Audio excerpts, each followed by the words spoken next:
Peter B. Collins, News and Comment. It's Tuesday, December 13th, 2016. Sometimes it gets a little lonely out here, especially when consensus builds, the media amplifies, and then the President of the United States embraces what appears to be a false notion that Russia hacked websites in an effort to flip the election to Donald Trump. It is bizarre, and it hasn't been this weird for me since Bush was ginning up the invasion of Iraq in the winter of 2002-2003. And we heard Dick Cheney and Condoleezza Rice, then Colin Powell at the UN, and they were all lying to us based on intelligence. And now I think there are a lot of lies being spun up right now based on alleged intelligence.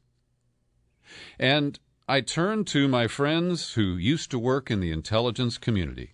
VIPS is the Veterans Intelligence Professionals for Sanity. It was organized by Ray McGovern, a former CIA analyst, an expert on Russia, and he's recruited a lot of great people, including Bill Binney, who has been a frequent contributor to this program. Binney was the technical director at the NSA before he resigned in protest.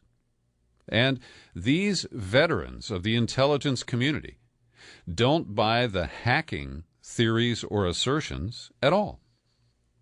And if you go back to August, when I last interviewed Bill Binney, you can hear him say it. The bottom line is that the interception of emails from the Democratic National Committee servers and the interception of John Podesta's emails that were spread out by WikiLeaks in the weeks before the election were not the result of a hack. They were the result of an insider leak. And in this memo that I've linked to in the show file for today's podcast, you can read it for yourself, they define leak when someone physically takes data out of an organization and gives it to some other person or organization, like, Ed Snowden or Chelsea Manning. A hack is when someone in a remote location electronically penetrates operating systems, firewalls, or other cyber protection system and extracts data. And they argue that all signs point to leaking, not hacking. If hacking were involved, the NSA would know it. They would know both the sender and the recipient. And with what Ed Snowden showed us, these so-called upstream programs like Fairview, Stormbrew, and Blarney, the NSA and its allied telephone company and network operators know every bit of traffic that crosses the Internet in the U.S. and well beyond. The bottom line, write the VIPS, the bottom line is that the NSA would know where and how any hacked emails from the DNC, Hillary Clinton, or any other servers were routed through the network. Given NSA's extensive trace capability, we conclude the DNC and Hillary Clinton servers alleged to have been hacked were, in fact, not hacked. The evidence that should be there is absent. Otherwise, it would surely be brought forward, since this could be done without any danger to sources and methods. Thus, we conclude that the emails were leaked by an insider. And that's what Craig Murray tells us. I led my podcast yesterday with Craig Murray, who says that in a visit to, well, not necessarily in collusion or in the presence of Julian Assange, but what Craig Murray, the former British ambassador, says is that he has personally met the person who leaked the DNC information. And he said that person is not Russian. So the letter or memo concludes, in sum, given what we know of NSA's existing capabilities, it beggars belief that NSA would be unable to identify anyone, Russian or not, attempting to interfere in a U.S. election by hacking. This memo was published at Consortium News, which is the media outlet of Robert Perry, a distinguished journalist and colleague of mine. And he wrote a piece, I've linked to it as well in the show file, called Hypocrisy Behind the Russian Election Frenzy. He writes, though there appears to be no hard evidence that the Russians did any such thing, the Obama administration's CIA has thrown its weight behind the suspicions, basing its conclusions on circumstantial evidence according to a report in the New York Times, and I shared that report with you yesterday. And Perry, like me, and like Glenn Greenwald, and other independent thinkers who have a shred of skepticism, Perry writes, the absence of such hard evidence opens the door to what is called confirmation bias, or analytical groupthink, in which the CIA's institutional animosity toward Russia and Trump could influence how analysts read otherwise innocent developments. He says similarly, the yet unproven charge that Russia organized the hacking of the DNC emails and the private email account of John Podesta assumes that the Russian government was responsible, and it then selectively leaked the material to WikiLeaks while withholding damaging information from hacked Republican accounts. That suspicion assumes a tightly controlled operation at the highest levels of the Russian government. Second, he cites Craig Murray. Julian Assange directly denies that he received the Democratic leaked emails from the Russian government, and Craig Murray has said that he knows who leaked it. So, this is just an amazing sequence of events. And Bob Perry notes that while this is being spun up as some treasonous intervention in our election, he said, let's go along with the meme here. Even if the Russians did uncover this evidence and did leak it to WikiLeaks, they would only have been informing the American people about the DNC's abuse of the democratic process, something Democratic voters in particular had a right to know. And Perry notes that none of this information has been found to be manipulated, altered, or concocted. And I think that some of Podesta's emails were not just informative, but quite damaging, including that 12 or 13-page memo from Doug Band running the Clinton Foundation, bragging about the $60 million worth of deals he had set up for Bill Clinton to run over the next 9 years, and the collusion between the foundation and Huma Abedin when she was being paid by the foundation, by Caneo, the Doug Band lobby shop, and by the State Department when she was scheduling appointments at Doug Band's behest? Well, I don't consider that information a Russian threat to democracy. It's an internal threat. And last night, I was stunned because I hadn't heard any promotion. I didn't know what the Daily Show was going to be. And a little after 11, I flipped it on, and there is Trevor Noah at the White House interviewing President Obama. And Obama gets on board the Russia Did It Express. He said, well, none of this should be a big surprise. This was reported on before the election.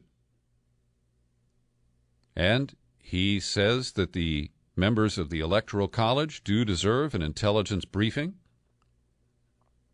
And so Obama, who has been relatively remote from this whole issue, he let his proven perjurer James Clapper go public back on October 7th about this, but he really hasn't said very much until last Friday when he authorized this intelligence review that's supposed to be delivered to him before he leaves office. But I was pretty stunned to see Obama pouring that Kool-Aid. And one of the things that Trevor Noah teased, he was going to ask Obama about Guantanamo, and maybe it's in the bonus footage that's available on the website, but I didn't see it in the broadcast. Well, the White House has done something that is better than nothing, but deeply disappointing. On Sunday, in the New York Times, former Senators Carl Levin and Jay Rockefeller wrote a pleading op-ed begging for protection for the Senate review of torture that was published 2 years ago. Well, it was completed 2 years ago, and an executive summary that's highly redacted with misleading names, that was released. But the 6,700-page report, the report itself, has never been publicly released. And in fact, Richard Burr, who now chairs the Intelligence Committee, has tried to bury it by recalling all copies of the report and instructing people not to read it. So the senators, Levin, Rockefeller, both retired, They said this report must be saved. Well, today we learned that it will be saved under lock and key at the Obama Presidential Library for at least another 12 years. And this is the guy who, to his credit, ended torture, but to his everlasting shame, refused to prosecute those who committed torture, those who designed the program, those who authorized it. And this will always be a stain on the legacy of Barack Obama. And White House counsel notified the Senate Intelligence Committee that they're not going to destroy it. It'll be preserved at the Obama Library, but it will not be released for at least 12 years and probably longer. And Daniel Jones, the committee staffer who had to put up with the abuse when the CIA accused him and his colleagues of grabbing information they weren't entitled to, it was a constitutional crisis. Dan Jones said the bar for positive White House action on this is incredibly low.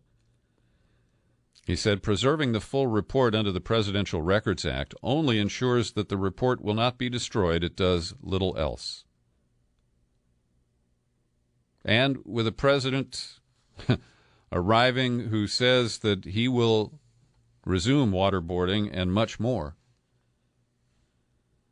Obama has a lot of explaining to do about that. That's not all of his legacy.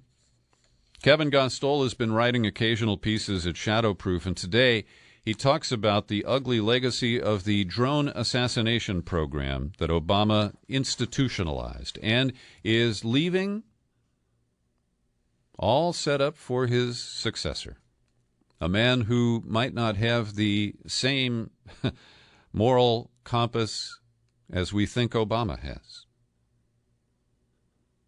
And I have linked to this report, and I encourage you to read Kevin Gostola's recap here because I think it's very important. And the most significant takeaway is when he recites the figures that come from independent sources that show that the Obama administration has limited hangout, limited transparency, and has lowballed the estimates of the number of innocent civilians killed in drone strikes targeting significant terrorist figures. So the British organization Reprieve analyzed drone strike data in 2014 and found that targets were reported killed multiple times in Pakistan. Missed strikes on the same men killed 874 people, resulting in the deaths of 142 children. In Yemen, likewise, 18 men were reported killed or targeted multiple times. And certainly, when we report somebody killed and then we say they've been killed again, well, that means that probably some other person, possibly an innocent, was killed in order to generate that grisly statistic.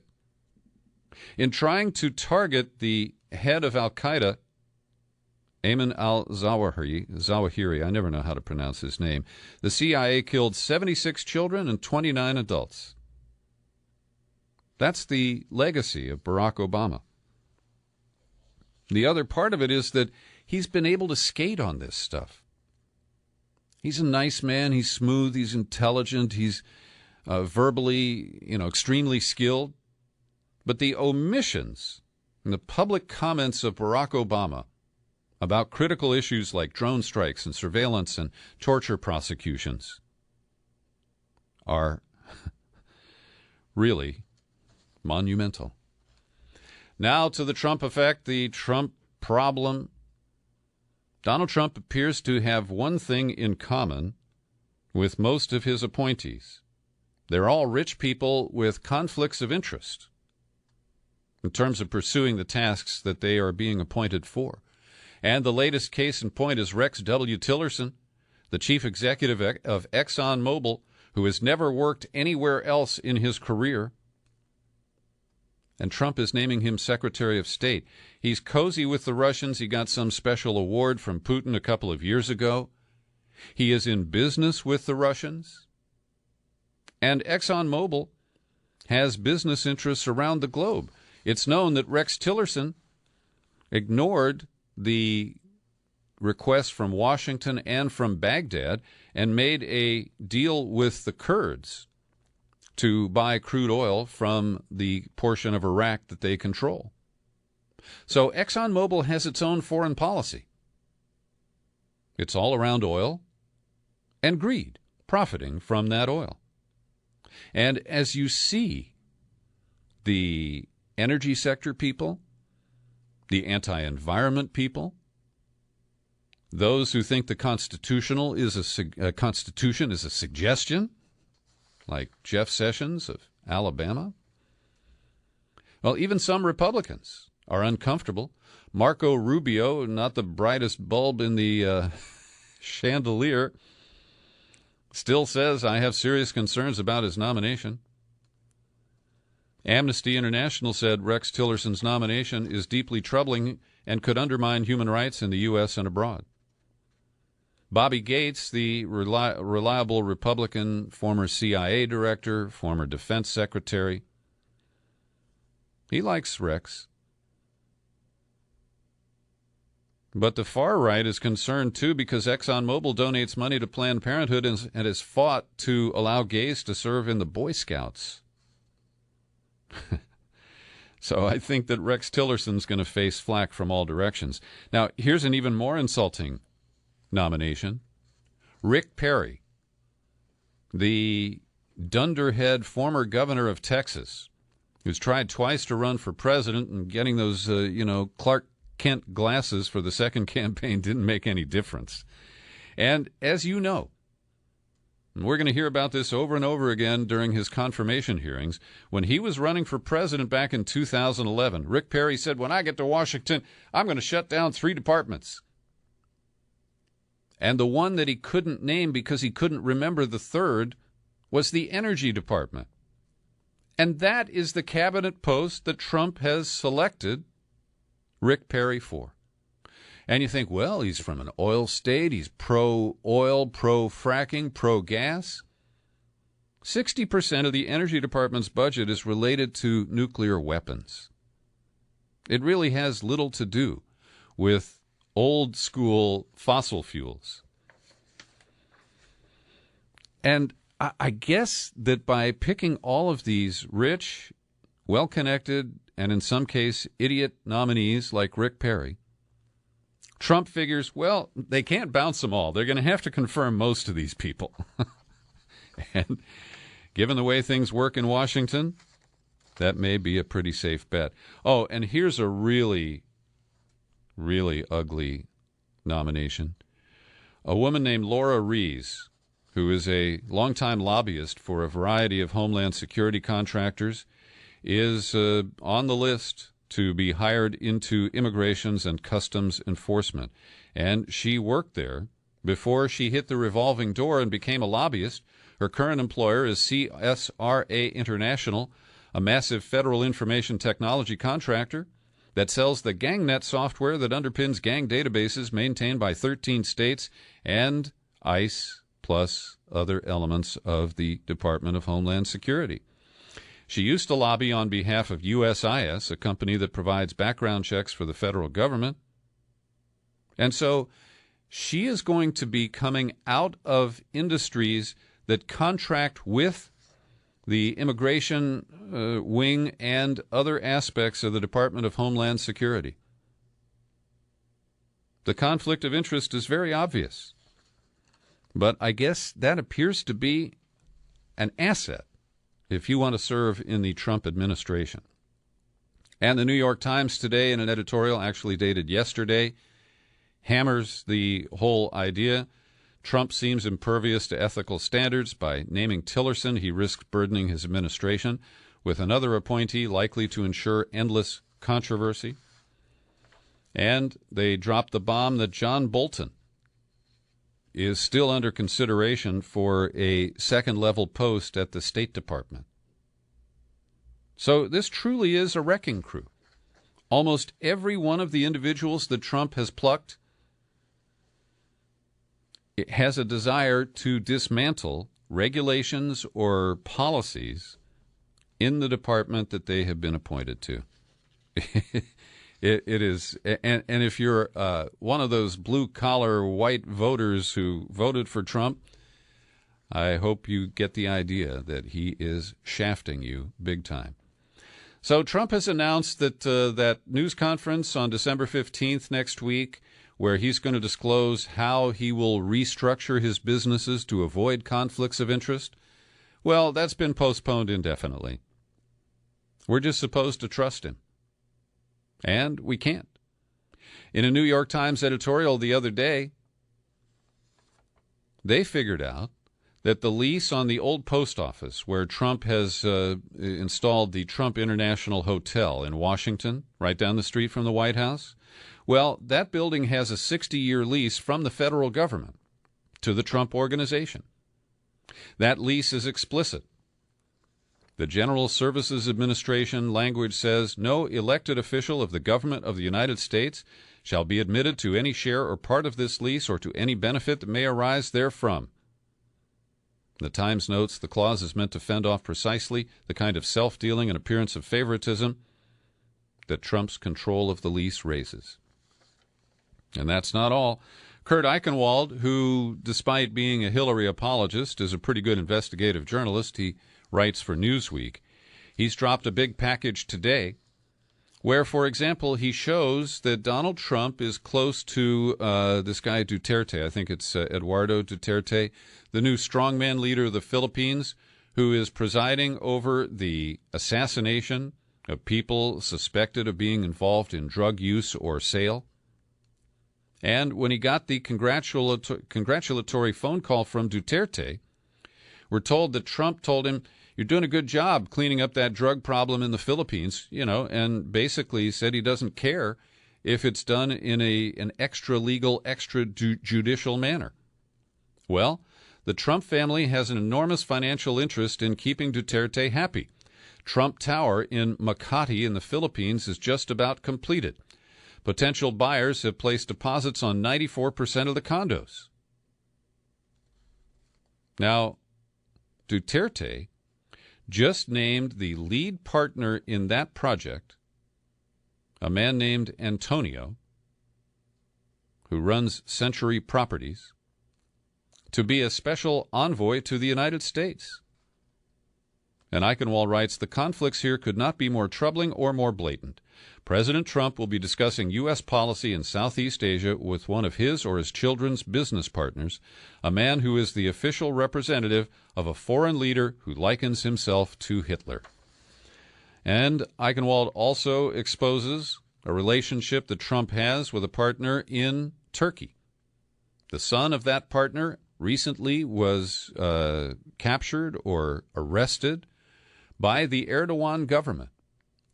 And Rachel Maddow went a little over the top in discussing this last night, but she raises a valid point. And that is that Trump could be subject to blackmail. The son of his business partner might be held hostage until the United States extradites Fethullah Gulen, the imam who we have holed up in Pennsylvania, who is accused of being the mastermind of the almost coup that occurred on July 15th of this year in Turkey. So these are very serious conflicts of interest. And Trump is thumbing his nose, flipping us the bird. And he won't even hold the news conference where he was going to come up with some sham way of dealing with these obvious conflicts. It is just words fail me. Let me thank the people who support me every day here with your subscriptions to the Peter B. Collins podcast. Alexandra Marin just renewed or sent in $50 to extend her annual subscription. Thanks, Alex. Carl Howard, Susan Gavet, and William Janetta. They are all subscribers to the Peter B. Collins podcast. Why don't you join them? And if you'd like me to set up a gift subscription for a friend or loved one for Christmas, holidays, I'd be happy to do that. Just email Peter at peterbcollins.com. And to sign up, you go to my website, you click on the menu button, pull it down, click on Become a Subscriber. It takes you to the sign-up page where you can choose $5, $10, $20 a month, or the $50 annual subscription. And it'll take me a day or two to get this up on the sign-up page, but I'll tip you off right now. I have a couple of copies of Robbie Robertson's new book about the band. It's called Testimony. And if you set up a new annual subscription and tip me off that you'd like a copy of that book, I'll make it available to you while they last. Justice Stephen Breyer is kind of a loner on the U.S. Supreme Court. He appears to be the only one who is fundamentally opposed to the death penalty. And this week, the court reviewed 4 cases and did not intervene in any of them. And Justice Breyer is upset. He has been arguing for a long time that when a man sits and rots on death row for as long as 40 years, that in and of itself is cruel and unusual punishment. He wrote of an individual in Florida who was executed yesterday, Henry Surecki. He has lived in prison under threat of execution for 40 years. When he was first sentenced to death, the Berlin Wall stood firmly in place. Saigon had just fallen. Few Americans knew of the personal computer or the Internet, and over half of all Americans now alive had not yet been born. 40 years is more time than an average person could expect to live his entire life when America constitutionally forbade the infliction of cruel and unusual punishments. It is difficult to deny the suffering inherent in a prolonged wait for execution, Breyer wrote. He actually wrote that in 1999. Now, Clarence Thomas rejected it, said, who cares? And Elena Kagan did vote against one of these death penalty cases, but not to join Justice Breyer's dissent. And his final comment, he said on Thursday, this court, by an equally divided vote, denied a stay of execution to an Alabama man, Ronald Smith, who was sent to death row after the trial judge rejected the jury's 7-5 vote in favor of a life sentence. That's not justice. It's not even constitutional. And there's only one member of the 8 members of the Supreme Court today who's willing to say that. Now, just over the weekend, I was talking to my buddy Bo. Bo's a winemaker and an engineer, and we were bottling his latest vintage, really good stuff. And I made a comment about Standing Rock, and Bo, the engineer, said, well, that pipeline is not risky, and if you put it under the river, these pipelines never leak. Well, Bo, I don't know if you're listening right now, but 150 miles from Standing Rock, there is a spill where 176,000 gallons of crude oil has flowed into a creek in North Dakota. Now, this is not owned by Energy Transfer Partners. We'll let them off the hook today. This pipeline is owned by a Wyoming company called True Cos, C-O-S, and it is called the Belle Fourche or Fourche pipeline. And a landowner discovered the spill. The electronic sensors that were told make a spill like this, quickly detected. Oh, they didn't go off. And they've recovered about 20% of the oil so far. In Syria, it appears that the end game for Aleppo is near. A deal has been agreed to evacuate rebels and civilians. However, some of those who were evacuated in recent days were shot dead by Syrian forces. In other cases, Syrian forces entered the homes of the last remaining rebel strongholds and killed at least 82 civilians on the spot. It's not going to be a pretty end in Aleppo, and Assad can claim that he's regained control, but it is a virtually flattened city. And meanwhile, the United States is bragging about some recent notches, some scalps that it collected.